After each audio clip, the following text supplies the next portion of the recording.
নমস্কাৰ বন্ধুসকল, আজি পুনৰ আহিছোঁ আপোনালোকৰ মাজলৈ মোৰ বিশেষ আৰু এটি ভিডিঅ' লৈ। আজি আপোনালোকৰ মাজত দেখুৱাব বিচাৰিম, মোৰ হাতত আহি পৰিছে এটি পানী মটৰ। দেখুৱাইছোঁ এইটো পানী মটৰ। এই পানী মটৰটো বেয়া হৈছে, ভিতৰত কইল জ্বলি গৈছে নিশ্চয়।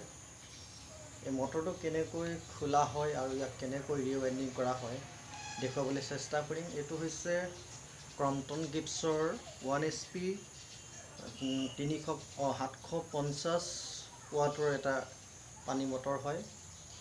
আৰু এই মটৰটো কেনেকৈ খুলি সম্পূৰ্ণভাৱে খুলি ইয়াক আকৌ পুনৰ ৰিৱাইণ্ডিং কৰিম মই আপোনালোকক দেখুৱাম। আপোনালোকে চাই থাকিব মোৰ ভিডিঅ'টি আৰু লগতে মোৰ ইউটিউব চেনেলটো আপোনালোকে ছাবস্ক্ৰাইব কৰি দিব, যিহেতু ভৱিষ্যতে যেতিয়া আপোনালোকে মোৰ কিবা ভিডিঅ' থাকিলে আপোনালোকে চাব পাৰিব। গতিকে আপোনালোকে নিশ্চয় মোক ভিডিঅ'বোৰ শ্বেয়াৰ কৰি থাকিব আৰু লাইক কৰিব বুলি আশা কৰিছোঁ। ইউটিউবৰ লগতে মই ফেচবুকতো এই ভিডিঅ'টো আপলোড কৰিম। কেনেকৈ এই পানী মটৰটো এটা ৱাটাৰ পাম্প কেনেকৈ ইয়াক খোলা হয় সবিশেষ দেখুৱাম। প্ৰথম এটা ভিডিঅ' দেখুৱাম, যিটো প্ৰথম ভিডিঅ' পাৰ্ট 1 হ'ব। সেইটো ইয়াৰ কইল খুলি সম্পূৰ্ণভাৱে খুলি ইয়াক ৰিমুভ কৰিব হ'ব। সেই ভিডিঅ'টো প্ৰথমতে দেখুৱাই ল'ম, পিছত মই পুনৰ কেনেকৈ ৰিৱাইণ্ডিং কৰা হয়, কইল বনোৱা হয়, তাৰ সবিশেষ দেখুৱাবলৈ চেষ্টা কৰিম।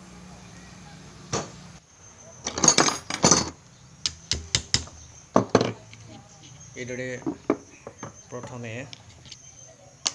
এয়াৰ ফেনখন আমি খুলি ল'ব লাগে। CRT পিনটো তেনেকৈ খুলি পিছফালৰ পৰা লাহে লাহে এটা ৰ'ডৰ পৰা ঢুকিলে এনেকৈ আমাৰ কুলিং ফেনখন খুলি যাব।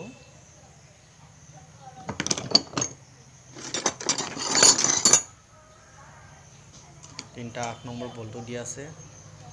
8 নম্বৰ চাইজৰ এটা ৰেঞ্চ লৈ আপোনালোকে এনেদৰে খুলিব পাৰিব।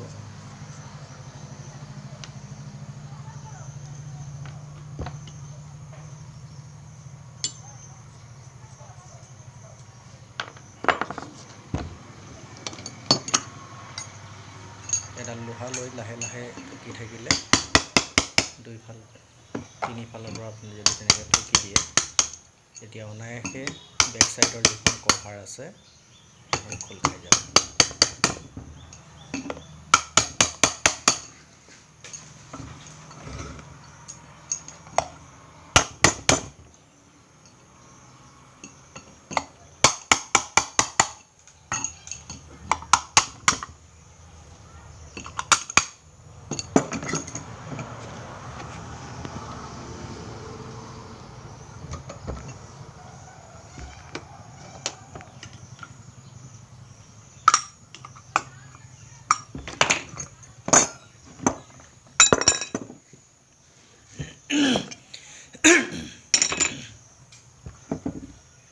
চাওক, পিছফালে একেবাৰে জ্বলি গৈছে গোটেই কইলবোৰ।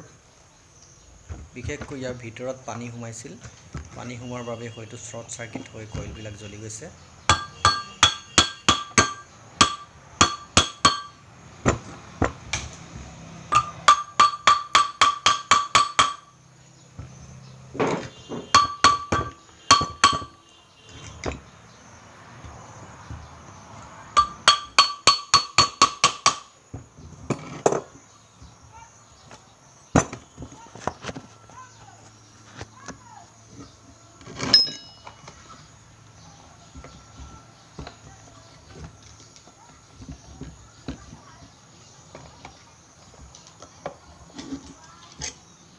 এইদৰে অতি সহজে খুলিব পাৰিব আপোনালোকে মটৰৰ যি কইল অংশ, কোৰ ছাইডটো ৰটাৰ পৰা সম্পূৰ্ণ পৃথক কৰিব পাৰিব। ৰটাৰটো ঠিকেই আছে আৰু বেক চাইডৰ যিটো বিয়াৰিং আছে সেইটো অকণমান চাউণ্ড কৰিছে, পিছত মই বদলি কৰি দিম। এতিয়া সদ্যহতেই সেই অংশটো ৰটাৰ অংশটো থৈ লৈছোঁ ফেনটো। এতিয়া আমাৰ যিটো মেইন যিটো কইল কোৰ য'ত দিয়া আছে, সেই কইলটো আমি সম্পূৰ্ণভাৱে কাটি ৰিমুভ কৰিব লাগিব। যিহেতু পানী সোমাই গোটেই কইলটো ইতিমধ্যে শ্বৰ্ট চাৰ্কিট হৈ জ্বলি গৈছে, ইয়াক কাটি পেলাই আমি বাহিৰ কৰিব লাগিব। কাটিবৰ বাবে অতি সহজ উপায় আছে। আপোনালোকে এটা বটালি নতুবা চেনি লৈ মই যি ধৰণে কাটিব লৈছোঁ সেইধৰণে আপোনালোকে নিজে চেষ্টা কৰিব পাৰিব। প্ৰতিটো কইলৰ মাথাত মুখত আপোনালোকে এনেদৰে বটালিৰে হাতুৰি কোবাই কাটিব। যিহেতু ইয়াত 24টা পোল আছে গোটেই কোৰটোত 24টা পোল আছে 24টা মাথাত কইলসমূহ সোমাই আছে গতিকে আপোনালোকে 24টা পোল কাটিব লাগিব কাটি দিয়াৰ পাছতে এইখিনি বাহিৰলৈ ওলাই আহিব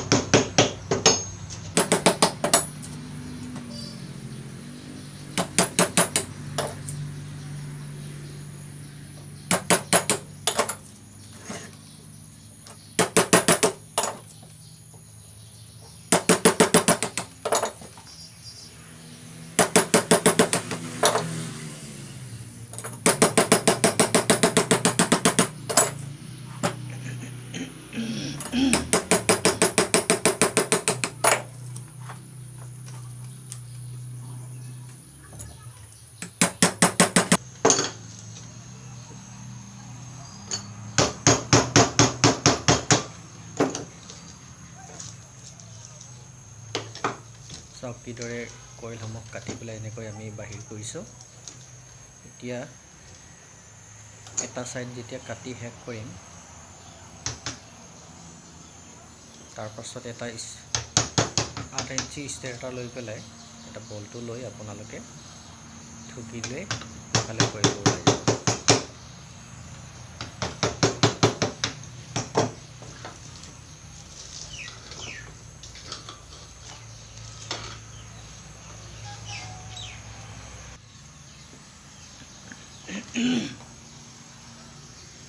এটা সাইড সম্পূৰ্ণ কাটি উলিওৱা হ'ল এতিয়া আমি 8 নম্বৰৰ এটা বলটো লৈছোঁ 8 নম্বৰ সাইজৰ যেটো মটৰতে আমি ব্যৱহাৰ কৰা হয় ষ্টেটাৰ এই বলটোৱে ইফালৰ পৰা যি কটা অংশৰ সাইডৰ পৰা যদি আপোনালোকে যিবিলাক পোল আছে ইফালৰ পৰা মাৰিলে হিফালে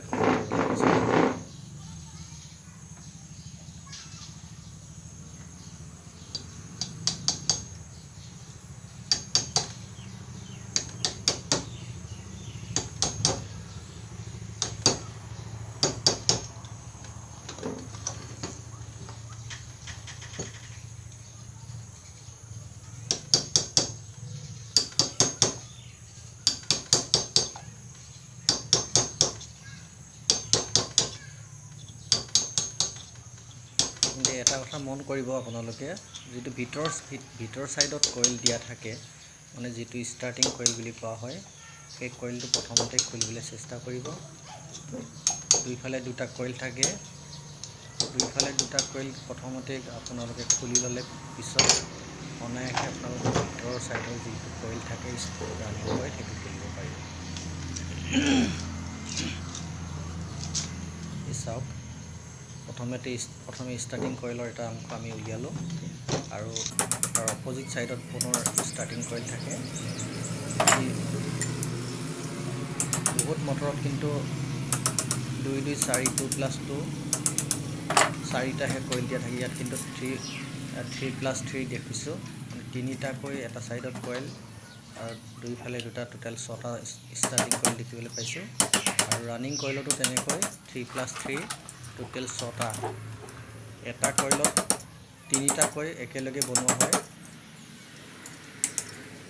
আৰু অপোজিট সাইডতো তিনিটা কইল একেলগে বনোৱা হয় ফিটিং কৰোতে মই পুনৰ গোটেই সবিশেষ আপোনালোকক দেখুৱাবলৈ বুজাবলৈ চেষ্টা কৰিম খোলা সময়ত আপোনালোকক বুজাবলৈ চেষ্টা কৰিছো প্ৰথমে স্টাৰ্টিং কইল খুলিলো তাৰ পাছত এতিয়া ৰানিং কইল বিলাক খুলিবলৈ চেষ্টা কৰিছো